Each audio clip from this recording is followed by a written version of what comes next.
So I come to the US, and like I said, I came to escape my family. I had already been here on vacation. It's not like it was for me. I didn't come because it was the land of opportunity and, you know, the American dream.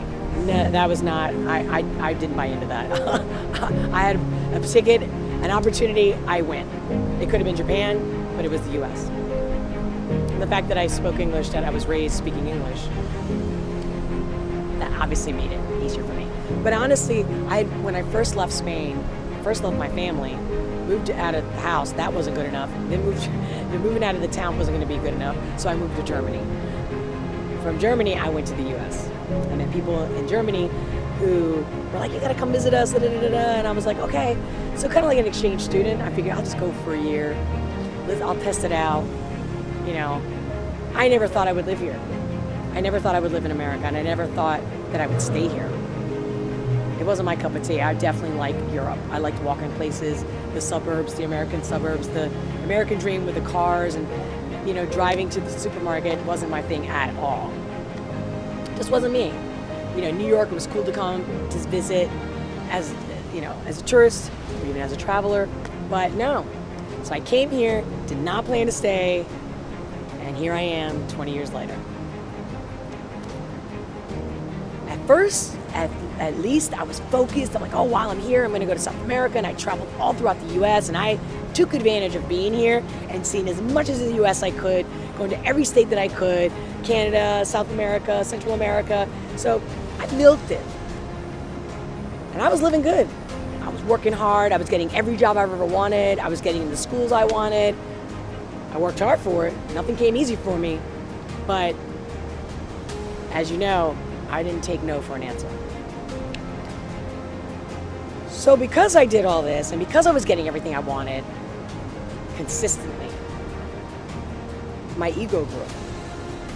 My confidence was already there, but now I had ego, something I hadn't discovered before.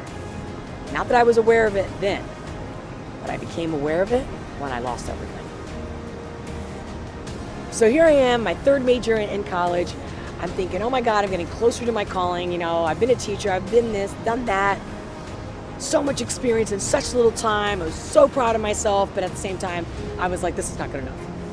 I definitely was very ambitious and wanted and had high expectations for myself. But at the same time, I loved partying and I loved being a social person. Like, it was my life, it was my field. Studying wasn't. So I would compensate, you know, work hard, party hard. That was me. And then, changing my major, going to communications, I figured out, everyone's telling me you got a voice, use it. So now, change my career again, change my major, change my direction, and I go and I sail off. And I meet the first time I ever fell in love. Not in high school, no puppy love here for me. Remember, I was too busy working, and I wasn't allowed to date. Now, here when I was like, you know what, I'm done dating, I'm done having relationships, it's all about my career, it's all about building my dreams and my future. Well, the universe had a different plan. As I'm making that transition, I fall in love. Never felt so high in my life. Falling in love, I've always wanted to fall in love. Never thought it could happen because I never thought I'd meet someone that could be as strong as me and challenging than me. And someone that was romantic and exciting and adventurous and fearless. Like, everyone kept telling me, what you want doesn't exist. All right, he's like from another planet. Once again, I believed. If I felt it, if I could think it, then it was true. Everyone's like, that's only in the movies. Everyone's like, you know what? You're talking about the first 6 months of dating. That shit ends. You can't have a fulfilling relationship. They don't exist. You can't be in love. That's a fairy tale. I could not believe it because I could feel it. I really could. I could dream of it. I could taste it like food that you never had, but you know the taste. I had no doubt in my mind. I went to therapists. I went to priests, preachers. I was picking everybody's brain on this one. Guess what? They didn't. The only thing that they told me that was of help was when they were like, you know what? Keep following your passion. You're good at it. You don't need anybody else to give you direction. You don't need anybody to give you answers, because just follow your passion. I was like, that's right. That came easy to me, to follow my passion. But what I found was never easy. Never. But when you're in love, you're floating on air. I mean, there is no drug that feels as good as being in love. And you really, just all of a sudden I started singing like I couldn't sing that way since I was in high school. Like since I was in a band in high school, in a group. All of a sudden I was dancing differently and better, like, and my clothes and everything, my cooking, everything I was doing was just better. Just like that. Magic. Talk about the power of love. Amazing. But guess what? Just like they teach you how to stand in line and write between the lines, right? That's what they teach us at school, but they don't teach us how to love. They don't teach us how to love ourselves, and they don't teach you that when you fall in love, you feel very vulnerable. You feel extremely vulnerable and very insecure, and that's why so many people sabotage relationships, ruin their relationships, get jealous, and create such insecurity. It's so overwhelming, and it's like a virus that just hits you. And we don't get taught how to deal with that. That happened to me. And I thought I knew a lot. I thought I had plenty of relationships. Nothing could prepare me for this. Right at that same time, I make an investment, I partner up, I open a restaurant. The owner, investor, drops the ball on me. And again, I'll give you the details in the book. I'll go through all of it because it would take me days to tell you. But here in a nutshell, I lose everything. I go from being completely successful, no debt, didn't end up being a prostitute, didn't end up being everyone's prediction of me, and I'm on the street. No money in my pocket, but now it's different. And a dead cell phone. And I'm trying to call on a payphone, and I literally have $1 in my pocket. That's all I have. And I'm desperately trying to reach out to a friend. Because I'm gonna get evicted. I haven't paid the rent, because I haven't gotten paid. My lover at the time tried to help me, but it was like not even the tip of the iceberg. He was in school himself. He couldn't really help. And my reaction was to get rid of him. I figured I can't focus on you, and you're a distraction, and I'm miserable right now, and I just lost everything, and you can't help me. What's the point? And I pushed him away. To the point that 2 weeks later, I realized, oh my God, I never knew. No one ever tells you that when you fall in love, it's like an addiction. And you jones for it like any other actor. You yearn it. You can't help yourself to think about anything else but that person. So now I got nothing. I'm on the street. I lose everything. So I made a bad investment, break up with the only person that's really there for me, supporting me, who at the time I thought was the worst thing that could happen to me at that time. Because I couldn't, it was wrong timing. I should have known, I shouldn't have dated him. All these things came to my mind. Once he was gone, it's the first time I ever experienced loss. And I mean loss like a grievance. Like someone that means the world to you and passes away suddenly and shockingly. And again, another moment in life that I was not prepared for, and that we're told, life is short and life is one day, but no one tells you or gives you the tools on how that's going to happen. But even if someone gave you the tools, even if someone gave me the tools, we learn through suffering. We learn through the experience of it. But here I am on the street, brokenhearted. Broke on the street, brokenhearted. I didn't want to live. In fact, I never understood depression. I thought a lot of people use it as an excuse, because that's what I found around me throughout the years until it hit me. The depression was so severe that I didn't feel like killing myself, but I definitely didn't care to live. At this point, it wasn't the depression. I didn't get depressed because I lost everything. What was depressing for me was that no one had a good answer or good explanation or a cure for the fucking pain I was feeling. Here's what I would typically hear. This too shall pass, reference to the Bible. Or, time heals all wounds. Let me tell you something, when you're miserable and you've got nothing, that was pouring salt on the wound. I was getting more frustrated and angry by the minute. I had no money to even buy food, but you know what I did have? I had cases of liquor in my house because I worked in the restaurant industry. And I drank to numb the pain. And I drank and drank and drank. I didn't care. I wanted to die. I wasn't gonna cut myself. I wasn't gonna shoot myself. But I was hoping I'd get drunk enough that I'd walk out that door and get hit by a car. Boom, out. And not because I was depressed, and not because I gave up. It's because the fact is, I intellectualized the entire thing. I went so deep that I was like, why did this happen to me? I did everything right. I'm a good person. This is not right. When I intellectualized the entire thing, I'm like, are you kidding me? My whole life it's been a struggle. Everything's always a struggle. Nothing comes easy to me. It comes easy because I work so hard for it.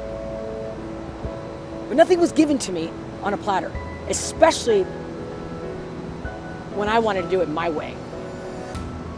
Or people didn't want me to do it a certain way. Everything was always a struggle. But I got it. I beat it. I got it. I survived it. I overcame it. I changed it. And like I said, I didn't realize how much my ego was being fed. I didn't understand what ego was. Again, no one else explains to us what ego is. Who is the ego? How do you define the ego? How do you find it? I thought it was confidence. But see, because no one gave me a good enough answer, two things happened. One, why did I not want to live? Because if you think about it, after you intellectualize it, after you get all the answers from the universe and you go through all these books and Einstein and everyone else, you find out that first of all, life is about mystery and that we're never going to stop learning. And every generation will learn more than the next. Hopefully, as a humanity, we keep growing. But the one thing that's for certain, and the only thing that's remaining that is equal to all of us all over the planet, is that if you don't eat, you die. If you don't drink, you die. So if you don't eat, and you don't eat, you die. So if that's all there is to life at its most basic form, for someone like me, are you kidding me? I was not willing to get back on the hamster wheel to do that. Because no matter what you achieve, no matter how much money you make, at the end of the day, you're gonna die. That's for certain. And if you don't eat, and you don't go to the bathroom, you don't sleep, you're gonna die. You need to, in order to live, you gotta feed yourself. You gotta eat, go to the bathroom, and do it all over again. For me, I'd rather die. That's not living. That's not life. Not for me. Not for me. That wasn't good enough for me. And then my ego was so hurt that I made all the mistakes. I picked the wrong guy. I picked the wrong partner. I picked the wrong job, work, investment. I picked everything wrong. It all happened within 6 months. And when did I find out that my life was over and going and I was on the street? Christmas Eve. It was Christmas Eve, to be specific. Honestly, my ego was definitely taking the whole feel sorry for me route. I definitely felt that somebody should feel sorry for me. And I definitely felt sorry for myself, and I definitely milked it to death. Until I saw a vision of my death. Until I saw a vision of my death, and I saw that I died, and that thousands of people came to my funeral. And I'm sitting above looking down at the funeral going, oh, now you miss me. Oh, now you get it. Now you appreciate me. And then there was a second vision. It's quick as that came the second vision of, yeah, they all came to my funeral. But the next day, they went on with their life like I never existed, because life goes on. And that vision came out of nowhere. And for some reason, that spark, there was a spark. I didn't know I had anything left. The world was so dark for me. I literally saw everything and everyone as if you were looking through a peephole. Even when the sun was shining, it was a beautiful day, I couldn't hear the birds singing, because that's how black and negative and angry and how far I was on the dark side. And I never thought could happen to me. They used to call me Polly Sunshine. Never thought it could happen to me, and it did. And it did. Oh yeah, when they say you hit rock bottom, for me, rock bottom was when I lost everything. I think there's even more than rock bottom. When you see the dark side and you see the ugliest side of yourself, and you really have a good look at yourself, and you can really be honest with yourself and go, damn, I'm a nasty person. Especially when you thought that you're a good person. And it especially gets you then. And if you haven't gotten to that point, then you haven't seen it yet. I hope you do. Because they say sometimes you got to go all the way to the bottom to get back up and come out like the Sphinx right out of the ashes. And it wasn't easy. I'm making a long story short. That moment, I had to decide. I had to take a shower. I'm sitting in my apartment and getting evicted. I had to shower for a month. Drank my ass off. Numb myself the moment I would wake up until I slept. Giving myself alcohol poisoning. I had nothing in my stomach. I wasn't trying to drown my thoughts. I had it clear. I was trying to numb the reality of the emotional pain. But that spark, that vision of my funeral, and that spark said, get up. Get up, take a shower. Just like that quote says, the journey of 1,000 miles starts with one step. I had to get up, take that first shower, and do everything I didn't want to do. I didn't want to look for a job. I didn't want to be rejected again. In fact, at that point, I was overqualified. So everything was going to be sucky shit. Not that I had pride, although I found out that I figured out what an ego was and that I had one and I didn't like it. I never was one of pride, because my mother was a very proud person, and it made her very stubborn. And I figured out that I definitely didn't want to be like that. So it wasn't pride. I had all the humility in the world, even before my crisis. This time it was the fact that I didn't want to do. I didn't want to live the way I knew I had to live in order to change my life. I had nothing left in me. I had to convince myself. And here's why. After I saw the vision of my funeral, and the next day everybody moved on with their life, the next thought from that spark was, girl, you're gonna die. You're definitely right about that. And you don't know the day, time, or how. But you know what? You're gonna at least die trying. That was it. It wasn't about what I was gonna become, what I was gonna conquer, how much money I was gonna make, if I failed or not. All of a sudden, nothing mattered except for you're gonna die trying. You're not dying any other way. And no matter what happens, at least when you die trying. I thought that every single day to get me through every single moment through that entire time. It took me 10 years to get out of debt. 10 years. I sacrificed my lifestyle, my life, my friends. I had to clean house, revamp. I did what was necessary, and I never sold myself. That was the biggest thing when I left home. 2 things I wasn't gonna do. Become a prostitute, or just selling myself, or signing myself off to something, like joining the military, because I didn't want someone to have ownership of my life. At the end of the day, I didn't sell myself. I let myself down. But for me in particular, The spark got me out of bed, and the spark in that vision got me to take that shower. But that wasn't enough. That was just robot. That was just autopilot. Okay, all right, one step in front of the other. But I was like a zombie. I needed more. So I went on this mission. I needed answers. That this could not be okay. How come the only thing I could get is people telling me that time heals all wounds? How can people think that this is enough? Either they've never loved and lost this way. They never put that much passion into something that they don't understand the loss, or they didn't lose somebody that they truly, truly love so much that they feel the emptiness I was feeling. I couldn't find anybody. I couldn't meet anyone that could relate. So of course they couldn't give me the right words and the right thing to say. And the more they tried to help me, the more disgusted I was, the more pissed off I was, and the more I would separate myself.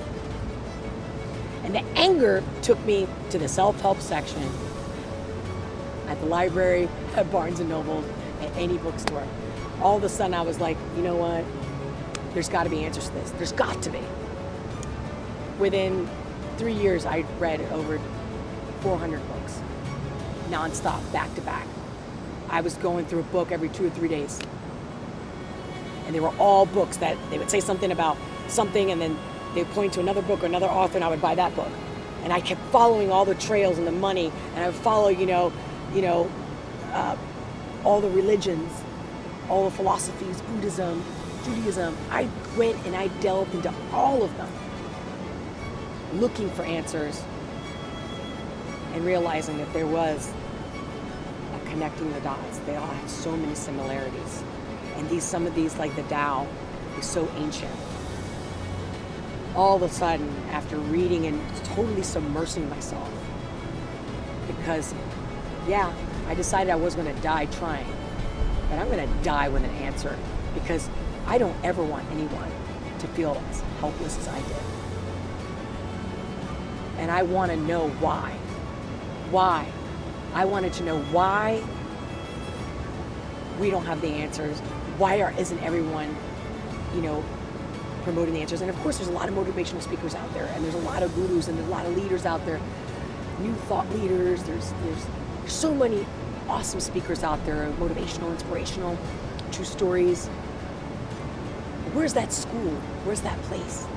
I'm passionate about helping people because I know what it felt like to be desperate. When I needed the help, and I couldn't help myself, and no one else around, I made it my mission. This is my story.